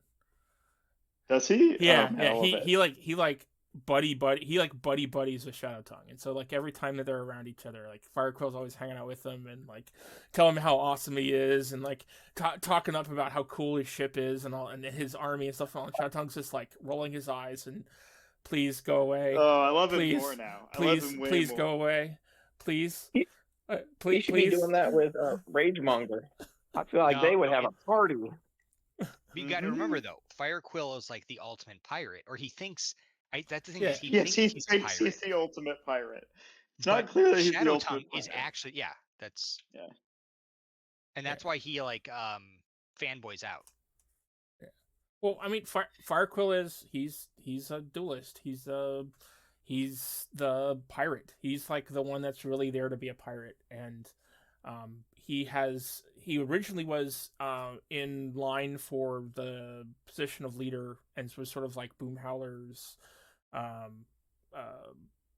They were a contest between the two of them, and eventually Boomhowler won because she was the one that escorted the little beginning fleet down when Madrek was originally coming down. She's the one that organized ferrying them across like big bodies of water and organized the fleet to help defend against threats with bombarding them with cannons. And she was the one that sort of like helped Madrek and the original settlers get down to where the Southern Kriels are now. Can I say it in a more mean way? Yeah. Like, she's a serious person and he's like role-playing a pirate. Like, I mean, I love him for it. Yeah. Like, she's like a serious leader and I will be the best pirate. Like, he's like Luffy D. Monkey, right? Yeah. Except actually. But a villain. Oh my goodness. But a villain. I need that mini crate. Yeah, right? Luffy. No, I was gonna say that like Boomhowler's more like Shay and he's more like Monador. Yeah. That's fair. Mm-hmm. That's a good comparison. Put it in like I've thought about like some of these, but like to put it in like old terms to people who might not get some of the newer fluff, like like Boomhowler's like Shay, like I'm gonna do this is what we're gonna do, and then you have Firequill's like fire all the cannons a second time. What? I popped feet. We're gonna do it. Okay. So you play him as your warcaster because you want to load one because he's got a great and an even better mini carry. And he comes with like I think he has a parrot on like one of his models. It's a starfish. It's a starfish with a gun. Starfish. Both of them. It's a starfish with a gun. I kind of wish the troll version he has a peg leg. Yeah. Yeah. But like on the mini fire crate, the mini crate he has a peg leg as well. No, See, but I was going to say that. with one of his squid legs or octopi legs is great. That's incredible. But I was going to say I kind of wish that he wouldn't have had a squid or not a squid, a starfish for both. I wish it was something else, like an octopus. And if I was better at green stuff, I'd make it an octopus. An octopus? Yeah, that'd be cool. That'd be awesome. Joe, you could do that. You're good with green stuff. Am I? I don't know. Okay. I mean, I like the idea. It sounds fun. I think I'm more likely to tikify him, though, right? Put him, put a big octopus mask on him? Maybe. I don't know. I feel like you could do it. You could add it, like go from 5 legs to 8 legs and put like the octopus head and sack. I love you guys because you're always pushing me to do shit I've never done before. Mm-hmm. I mean, it's great. It's great from a hobby perspective, right? Like, I don't know. I've done a lot of things I never thought I'd try. It's been a great bonus for me. All right, so sure you can pull it off. Talking about Firequill, what? So besides his 3 guns, what's he do? What's he about? Okay, so you play him because you want to shoot stuff, and specifically so he personally has a good amount of output. Okay. He's got a gun that's a spray. It has flare, which gives -2 defense. Yep. And removes stealth. He has Headhunter, so he ignores tough rolls. He has, I think it's called Fortune Hunter. Is that right? Yes. Yeah, which gives him an additional attack and damage die against character models. Yep. This is sweet when your opponent is playing those stupid Crix Furies, and you just want to remove them from the table. Ooh, yeah. He does that, no problem. Yeah, and he has headshot, so he ignores tough rolls and removes models from play. Mm-hmm. So he can kill a bunch of Mechanothralls and doesn't have to deal with those dudes coming. So that's awesome. Well, he also has Reciprocate too, because he'll shoot at you. You're like, oh, I got this, and it's like, oh, I'm defense 15, but I'm in the water. Or I think it was for me, he was defense 15, and he's like, oh, I'm gonna just be behind this wall. And I'm like, whatever. And then he shoots back at me, and I'm like, oh, that's bad. That's really bad. Yeah, he's one of his guns has shot types, and so one of the shot types is Blood Boon, lets you cast a spell easier. Another shot type is Momentum, which is great with things like Counterblast, right? Your opponent runs a model up to you, you just shoot it in the face, knock it over, done, right? Mm-hmm. So it's pretty nice little synergy for him. He gives his battle group Black Penny, so they can shoot into melee without issue, which is really nice in Mark IV, especially for stuff like sprays that no longer ignores that. His feat is all of your war beasts get +2 to ranged attack and damage rolls. So he ups the output of your beasts. You're going to want to play a lot of beasts him for that reason. Loves an Abyssal King. It also gives their guns flare. So if you have some sprays, you can start getting -2 defense, removing stealth, that kind of thing, which is pretty nice. Or Incendiary. Or Incendiary lights things on fire, right? Yeah. He gives them the shot type of his flame. Yeah. Too bad you can't play him and Bagawam together because he gives all his beasts Incendiary, which gives him fire attacks. Be disgusting. If only you had Umbop. Umbop, man. Oh, maybe that sounds like the caster pair I want to play, right? No, think about maybe you'll get an Umbop 0. Oh man, that'd be sweet. I'm here for it. I want more trolls. SFG, if you're listening, more trolls. All of them. So a lot of things about ranged attacks. His rack, he only has 2 racks. He's a Fury 6. Mm-hmm. He's an Arc 6, Control 12 kind of caster, so not a big mage. Mm-hmm. He has Bullet Dodger, which gives a single model +2 defensive dodge. I feel like you play this on him a lot.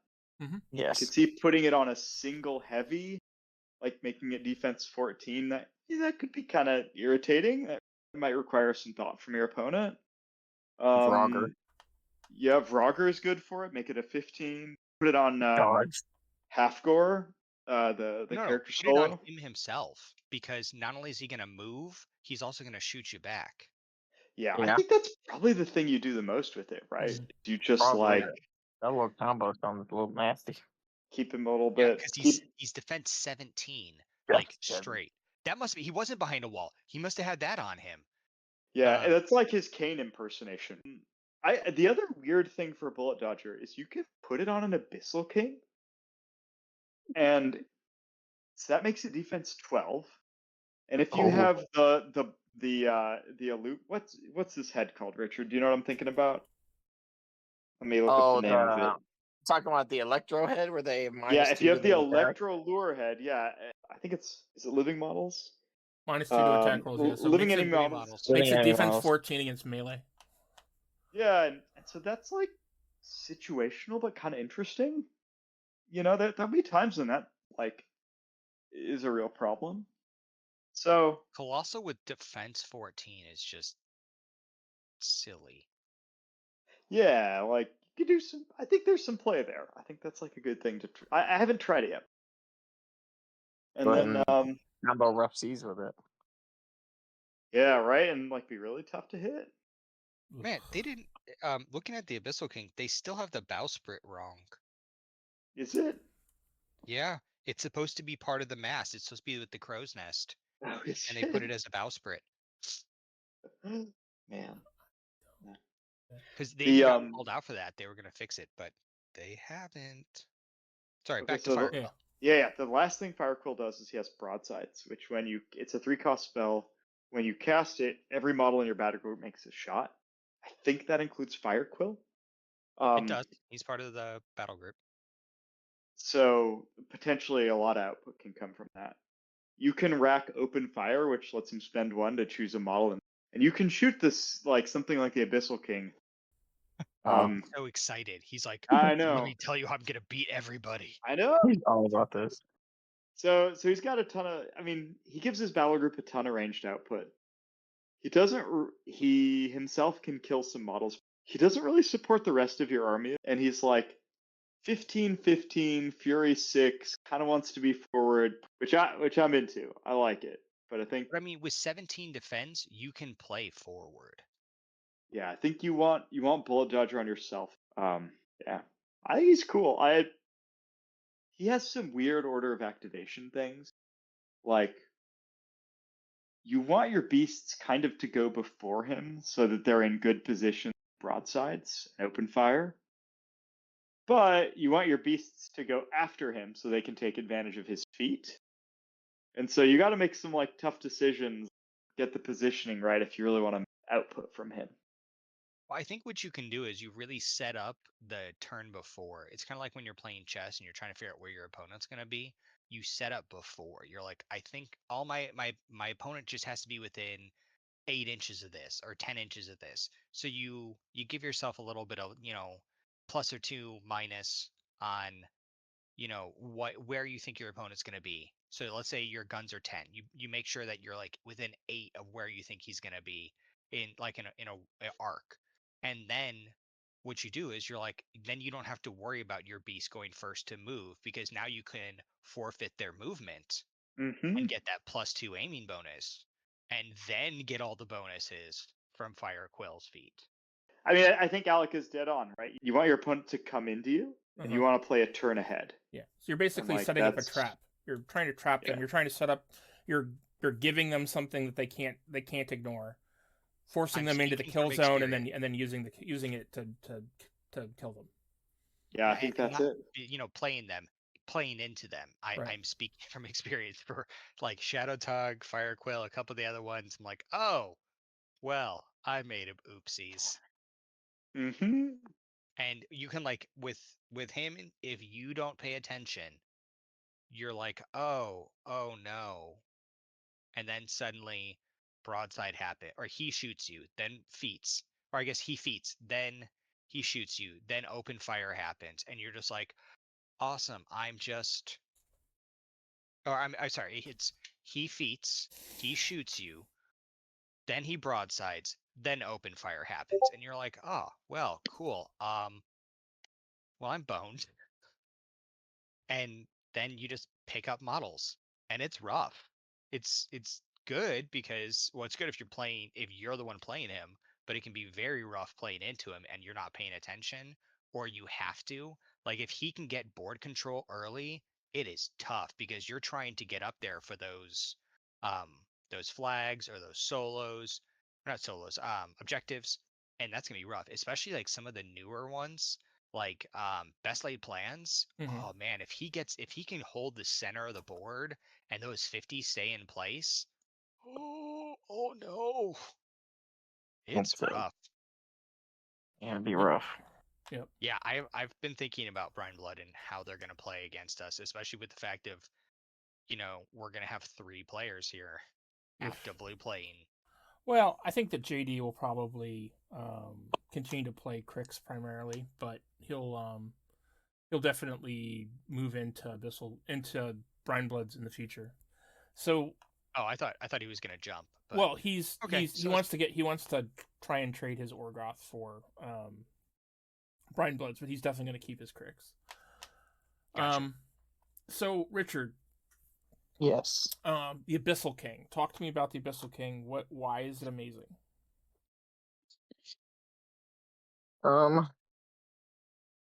It's painted beautifully.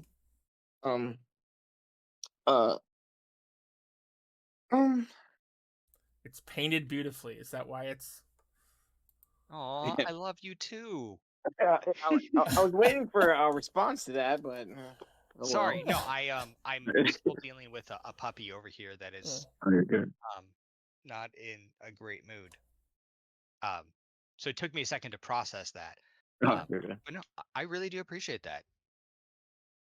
All right.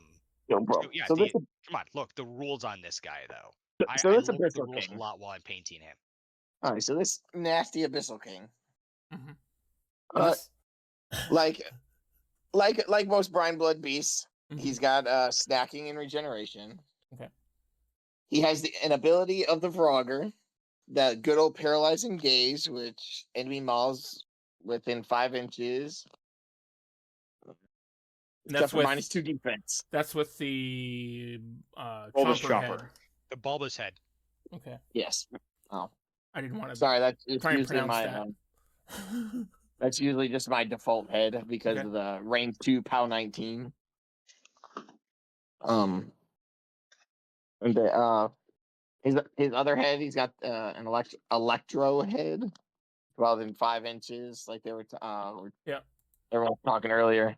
Living enemy mauls suffer -2 to attack. It's a spray 14, electrical shot. Yes, pretty good. Yeah. They both cost the same, so. Yep. Then his figurehead, you can give a counterblast and get you a nice big old Rat 5 versus the Rat 4, or have his Animus be unyielding, which gives +2 in melee, but the speed gives you a bonus to your speed. But that's also a real decision to make on the head. Like, Rat 4 is pretty bad. Rat 5 is a lot better. Counterblast can do some hilarious things. Like, one of his guns has crit knockdown. I love fishing for the crit counterblast knockdown. But like, unyielding as an Animus, +1 speed is just like so consistent. Good to take that option. Well, yeah, he goes up to speed 6. Like, it's not like he's a speed 4 going to speed 5. He's speed 5 going to speed 6. That is. Yeah, that's the one I normally use. And then for your gun choices, you have a choice of range 14, POW 15 crit knockdown, or range 10 AoE 3 15-10. Oh, don't forget Plasma Nimbus. That's on that figurehead as well. Oh, when he's hit by something, hit by a melee attack. Unless they're immune. What is it? Oh man, I've totally forgotten that. The attack is resolved. You can choose to have the attacking model suffer a POW 10 electrical damage roll. Against little infantry, it's really good. Against like a war beast coming at you, it's not really gonna do much. But I guess it's a little chip damage if you prefer. So the Triton is sweet if you want to fight Sepsira, because like she can't feed on your Abyssal King, right? If she feeds on you and like makes 5 mechanical rolls and charges your Abyssal King, you like counterblast. You probably kill a couple of them that way. Any of them that you don't kill, they get one attack and they take a Plasma Nimbus and they fall over. Yep. Like, No. Plasma Nimbus is with the other one. It's with the Speed 5 and Unyielding. Counterblast okay. has the +1 rat. So that's why I think the Triton. And the Triton is really good, isn't it? Yep. Yeah, because what is it? And it's 6 points instead of 7. Mm-hmm. Because remember those mechanic throws, they're only like what, 12 13s or 13 Yep. 14. So 13. each time, if they're all gonna come at you, cool, awesome. My armor's high, hit me. All right, I'm gonna hit you back, and you're probably gonna die. Well, each one though, it's not like a once per game like Yeah. defensive strike. Every single attack, it's like those stupid cats that does cast. Sorry. No, they're stupid. Wonderful. They're stupid. They're stupid. No, they're stupid. We can They're say that stupid. here. Safe Those dumb space. cats. Mm-hmm. Nobody likes them. Except for Dusk players. All right, yeah. so Crazy. tentacle weapons. The So tell us about the tentacle weapons. I did. The So range 14, range 14, POW 15, crit knockdown, or the powder cast range 10, POW 15, 10 blast damage when AoE 3. So do you take one of each? Do you take 2 of one? Do you take certain ones with certain casters, certain one with other casters? I mean, we've sort of talked about all the options the thing has, but like, what roles does it have on the tabletop? When you take this caster, what version of this thing should you be playing with it? When you're playing Firequill, what is his loadout? Joe, go. Okay, so I like Firequill. I do want the Seahorse because I like the extra mat. I also like Counterblast on the Firequill. The extra rat. I can absolutely. That's the rat. extra rat. Seahorse is rat. Yeah. So with the Seahorse, you get to rat 5. Fortune makes you a rat. It gives you a reroll. You're starting to hit things with ranged attack. Very important. Mm-hmm. I don't know if I can see arguments for Triton, but I like Seahorse. For the head, I've been playing Bulbous Chomper because I really like Paralyzing Gaze. The minus defense thing, I mean, it makes you really accurate up close. Mm-hmm. I mean, I can absolutely see playing the Electrolure head with Firequill because you're taking advantage of Awe, potentially with Bullet Dodger. A spray is really nice, especially on the feet turn because it helps you spread flare. It's a spray 16 that flares. Yeah, spray 10, but POW 16 that flares. Yep, POW 16. Yeah. So I like the Electrolure head. I've been taking one of each gun with him. So like the range 14 gun is really nice. It reaches far. It shoots heavies. It shoots cav, and then the powder cask, like AoE 3 with like POW 10 blast damage, like does a lot of work. Yeah. And so if I have one of each, then with like Firequill, I can broadsides, I can ancillary attack, I can open fire, and get a bunch of different shots of whichever of the 2 guns I think is better. Oh, the thing we didn't talk about is you can put Rage on. Yep. Yeah. So Rage comes from the Deepborn, and it gives +2 damage rolls. So it's not melee damage roll, all damage. Yep. So if you want, the powder cast is POW 12 blast damage on the feet, or POW 12 blast damage with Rage. If you add the feet, it's POW 14 blast damage. Like, you don't care about blasters as throwing POW 14s around. You just kill mobs. What are you, a bison? Yeah, I know, right? Like, it's super good. Or like, the main gun is just shooting some POW 17s from 14 inches away. Like, it's expensive to get Rage on this. There's a lot of synergy with it. I mean, POW 19s, right? With the feet, yeah. With the feet, mm-hmm. Yeah. And they and the first one hits. So all of a sudden you're shooting at rat 9. Like it gets work done. Also, if you forfeit your movement because you have in position, Yup. this Colossal is taking out casters. Yeah, it's an 11, and then you like throw in the little blimp, give mark the target. Now you're a 13. Like, yeah. So where do you if you can align all the things, this thing will do a bunch of damage with Fire Quill. So Richard, but I don't think that's how you'd play him with other casters. So Richard, where do you play this? And what combo do you use with that caster? Hold on, before he says anything, can I make a guess? Sure. You have one of Is two. It Ragemonger? It's not. I think you lost. So I have used it with Ragemonger. Yes. Weirdly, I prefer Boomhowler. Yeah. Because the most important thing about this, it's a colossal, gargantuan, whatever. Yeah. Gargantuans are not affected by grievous wounds. So keep going. So let him cook. I like my. Here's where you can get your Abyssal King to a def 14. Well, against living models, crits that don't matter.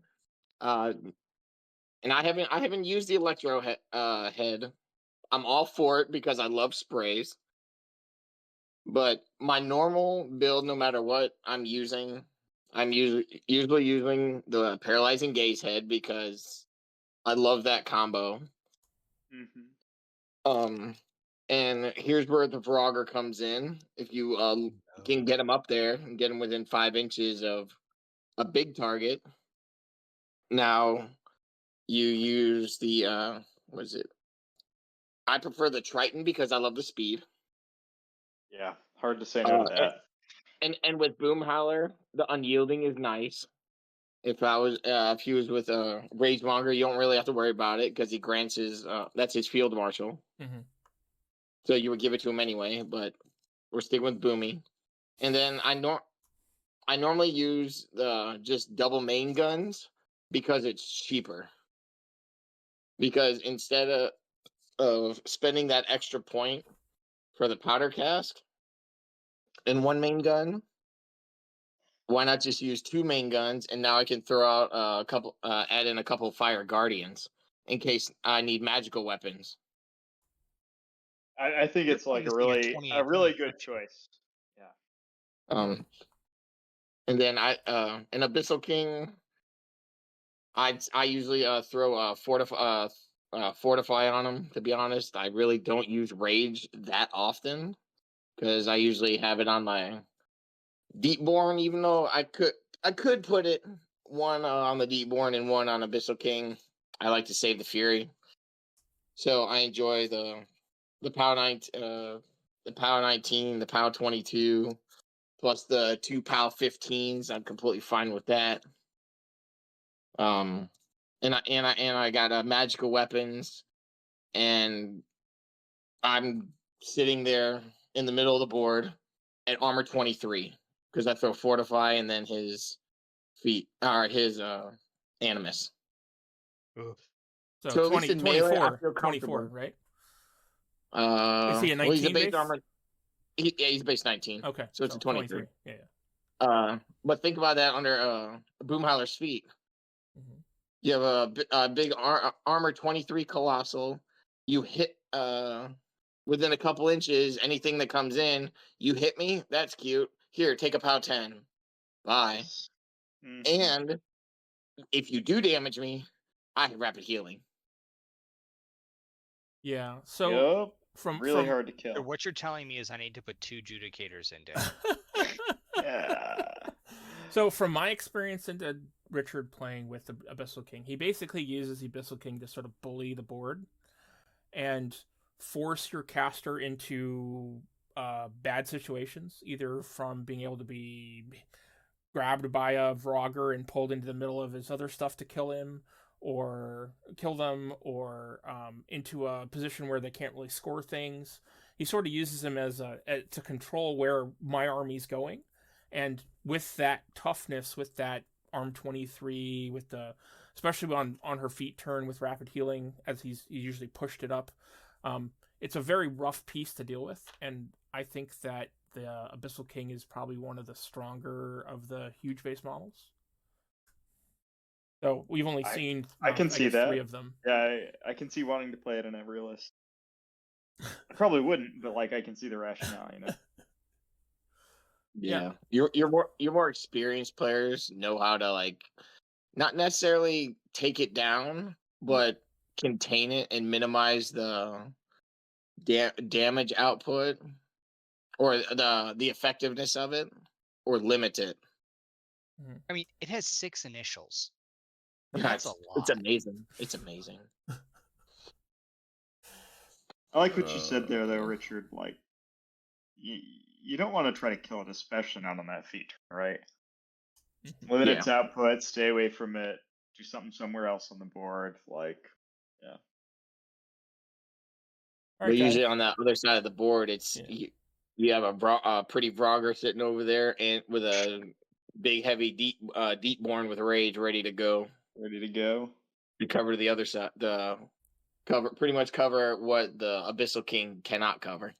All right, guys. Yeah. So we've talked about a lot of different things tonight.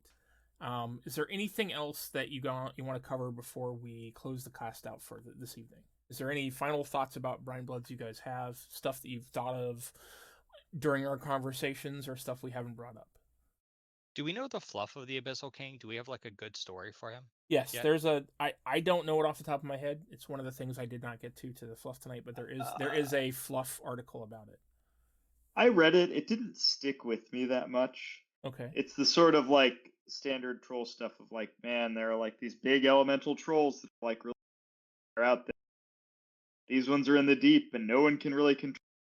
You know, sometimes they can. Sort of. Yeah. I was hoping for something like fisherman on a beach, and this thing comes out of the water, and you're like, Yeah, I probably sold it short, so apologize to whoever. No, I'll go and read it. I didn't get a chance to go through them. I was dealing with other stuff today. I'll say one thing I'm really excited about is in the January update, the heavies, the Lunker Fin, which provides +1 armor and overtake. They added a new ability, which is Prowl, to it.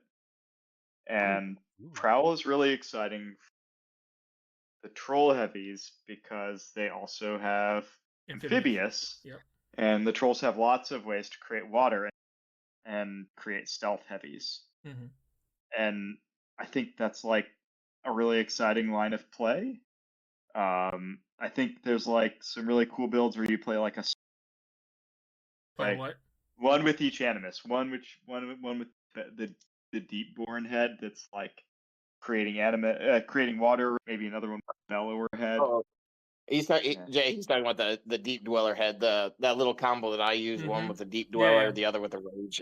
Yeah. I think it's gonna be. I'm like really excited about it. I haven't gotten a chance to play it. It sounds like you have, Richard. Do you think it's any good? It definitely has play to it. Throwing three of those little shamans as well that create water. I'm excited about that. A bit more play.